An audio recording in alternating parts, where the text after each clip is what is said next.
Hey there, food lovers. Ever wondered how McDonald's burgers are made? Let's take a peek inside the factory where the magic happens.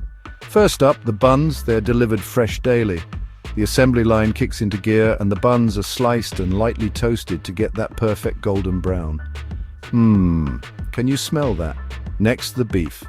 100% pure beef patties are taken straight from the freezer and placed on the sizzling hot grill. This is where they get that iconic sear. No fillers, no preservatives, just juicy goodness. Now, onto the assembly line. The bun meets the patty, but not before a layer of ketchup and a squirt of mustard is added. Seriously, they've got this down to a science. Here come the toppings.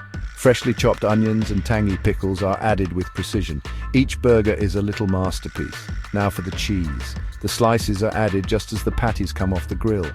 This way, it melts perfectly, creating that gooey, irresistible layer. We're nearing the finish line. The top bun is placed and the burger is ready to be wrapped. The wrapping process is fast and efficient, ensuring every burger stays warm and delicious. And there you have it, a McDonald's burger made from start to finish. Delicious, right? For more foodstuffs, follow and share StoryTales TV, where every tale comes to life. See you next time.